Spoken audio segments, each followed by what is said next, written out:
புதிய தலைமுறையின் தேர்தல் சிறப்பு பகுதியான உங்கள் தொகுதி உங்கள் பிரதிநிதியில் இன்று நாம் பார்க்க இருப்பது நாகை மாவட்டம் வேதாரண்யம் சட்டப்பேரவை தொகுதி.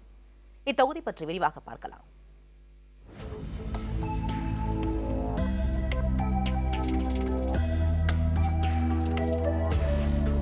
நாகைப்பட்டினம் மாவட்டத்தில் உள்ள வேதாரண்யம் சட்டப்பேரவை தொகுதி சுதந்திர போராட்ட வரலாற்றுடன் தொடர்புடைய தொகுதியாகும். 1930ஆம் ஆண்டில் மூதறிஞர் ராஜாஜி சர்தார் வேதரத்தினம் தலைமையில் உப்பு சத்தியாகிரக போராட்டம் நடந்த இடம் வேதாரண்யம். இதன் நினைவாக அகஸ்தியம் பள்ளியில் உப்பு சத்தியாகிரக நினைவு ஸ்தூபி அமைக்கப்பட்டுள்ளது. இத்தொகுதிக்கு உட்பட்ட கோடியக்கரை வன உயிரின சரணாலயமும் பறவைகள் சரணாலயமும் பிரசித்தி பெற்றவை. வேதாரண்யம் தொகுதியில் விவசாயம், உப்பளத் தொழில், மீன்பிடித்தல் போன்றவை முக்கிய தொழில்களாக உள்ளன. இங்கு மல்லிகை, புகையிலை, முந்திரி, சவுக்கு, மா, சணல் போன்ற பணப்பயிர்களும் சாகுபடி செய்யப்படுகின்றன. இத்தொகுதியில் 30க்கும் மேற்பட்ட கிராமங்கள் மழையை நம்பியுள்ள மானாவாரி விளை நிலங்களாக உள்ளன. வேதாரண்யம் ஒன்றியத்தில் 10 கிராமங்களும், தலைஞாயிறு ஒன்றியத்தில் 25 கிராமங்களும் காவிரி டெல்டாவின் கடைமடை பகுதிகளாக உள்ளன. இத்தொகுதியின் கடலோர பகுதி மக்கள் மீன்பிடி தொழிலை நம்பியுள்ளனர்.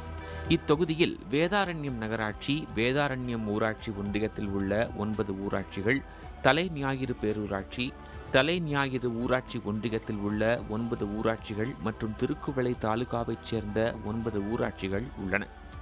இத்தொகுதியில் மொத்தம் 1,77,605 பேர் உள்ளனர். இவர்களில் ஆண் வாக்காளர்கள் 87,958 பேரும், பெண் வாக்காளர்கள் 89,647 பேரும் உள்ளனர். வேதாரண்யம் சட்டப்பேரவை தொகுதியில் கட்சிகளின் பலம், பலவீனம் மற்றும் எம்எல்ஏ குறித்து பார்க்கலாம். வேதாரண்யம் சட்டப்பேரவை தொகுதியை பொறுத்தவரை திமுக ஆதிக்கம் உள்ள தொகுதியாக பார்க்கப்பட்ட போதிலும் 2011ஆம் ஆண்டுக்கு பிறகு சட்டப்பேரவை மற்றும் நாடாளுமன்ற தேர்தல்களில் அதிமுகவே வெற்றி பெற்று வந்துள்ளது. இத்தொகுதியில் திமுக 6 முறையும், காங்கிரஸ் கட்சி 4 முறையும் வெற்றி பெற்றிருக்கின்றன. அதிமுக வேட்பாளர்கள் 2 முறை வெற்றி பெற்றுள்ளனர். தற்போது இத்தொகுதியின் எம்எல்ஏவாக அதிமுகவைச் சேர்ந்த காமராஜ் இருக்கிறார். 54 வயதாகும் இவர் SSLC வரை படித்தவர். உப்பு வர்த்தகராக உள்ள இவரது அரசியல் பயணம் பாரதிய ஜனதாவில் ஆரம்பித்தது. 2000 முதல் 2004ஆம் ஆண்டு வரை காமராஜ் பாரதிய ஜனதாவில் இருந்தார். அப்போது 2000ஆம் ஆண்டு முதல் 2003ஆம் ஆண்டு வரை பாரதிய ஜனதாவில் மாவட்ட துணைத் தலைவராகவும், 2003ஆம் ஆண்டில் இருந்து 2004ஆம் ஆண்டு வரை மாவட்ட தலைவராகவும் இருந்தார். 2004ஆம் ஆண்டில் சுனாமி நிவாரணப் பணிகளின் போது அதிமுகவினருடன் இணைந்து பணியாற்றி பின் அக்கட்சியில் இணைந்தார். அக்கட்சியில் அவர் 5 ஆண்டுகள் பொதுக்குழு உறுப்பினராக இருந்தார். தற்போது வேதாரண்யம் நகரச் செயலாளராக இருந்து வருகிறார். வேதாரண்யம் தொகுதிக்கு எம்எல்ஏ சொன்ன வாக்குறுதிகளை நிறைவேற்றியுள்ளாரா? தொகுதி மக்கள் சொல்வது என்ன? எம்எல்ஏவின் விளக்கங்கள் என்ன என்று பார்க்கலாம். இந்த தொகுதியில் இந்த சட்டமன்ற தொகுதியில் ஒரே ஒரு அரசு கலைக்கல்லூரி மட்டும்தான் வந்திருக்கு. அது மாதிரி கலைக்கல்லூரி.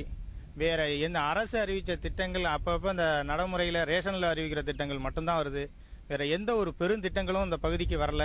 இந்த வேதாரண்யம் பகுதி மாணவர்கள் பள்ளி கல்வியை முடிச்சுட்டு மேல்கல்வி படிக்கணும்னா 100 கிலோமீட்டருக்கு அப்பால் இருக்கிற தஞ்சாவூர், மயிலாடுதுறை, கும்பகோணம், சிதம்பரம் போன்ற பகுதியில் தான் போய் படிக்க வேண்டியிருந்துச்சு. இப்போ வேதாரண்யத்திலேயே அரசு கலைக்கல்லூரி துவக்கப்பட்டதுனால இங்கே இருக்கிற மாணவர்கள் இங்கே படிக்கிறதுக்கு ஒரு வாய்ப்பாக இருக்குது. வேதாரண்யம் தொகுதி மக்களுடைய நீண்ட நாள் கோரிக்கையான பாரதிதாசன் உறுப்பு கல்லூரியை வேதாரண்யம் நகரத்தில் அறிவித்து இன்று அந்த கல்லூரியில் 1500 மாணவ மாணவிகள் உயர்கல்வி பெறுகின்ற அளவிற்கு அந்த கல்லூரியை ஆரம்பித்து அதை கட்டுவதற்கு சொந்த கட்டிடம் கட்டுவதற்கு 7,25,00,000 ரூபாய் நிதியையும் கொடுத்து கட்டிடம் சிறப்பாக கட்டப்பட்டு வருகிறது. ஆறுகாட்டுத்துறையில் படகுகளை பாதுகாக்கிறதுக்காக லிட்டில் பிரேக் ஆர்பார் வசதி செஞ்சுதாரன்னு சட்டமன்ற உறுப்பினர் கூறினார். ஆனால் இதுவரைக்குமே அது சம்பந்தமாக எந்தவித முயற்சியுமே அவர் எடுக்கல.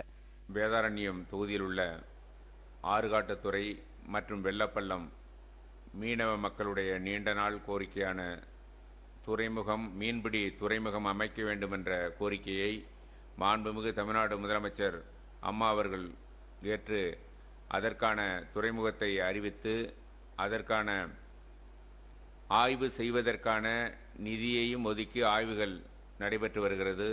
ஆய்வு முடிந்தவுடன் துறைமுகம் கட்டுவதற்கான பணி தொடங்கும் என்பதை தெரிவித்துக் கொள்கிறேன்.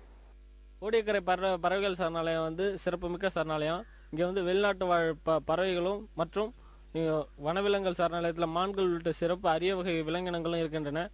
இந்த வந்து சுற்றுலா பயணிகளுடைய வருகையை வந்து சரியான முறையில் நடைமுறைப்படுத்தாததுனால இங்கே வந்து பயணிகளுடைய வருகை குறைவாக இருக்குது. கோடியக்கரை வன விலங்குகள் மற்றும் பறவைகள் சரணாலயத்தை மேம்படுத்துவதற்காக வன உயிரின சரணாலயமாக அறிவித்து அதை மேம்படுத்துவதற்கான உத்தரவை மாண்புமிகு தமிழ்நாடு முதலமைச்சர் அம்மா அவர்கள் அறிவித்து இன்று அதனுடைய பணிகள் சிறப்பாக தொடர்ந்து நடைபெற்று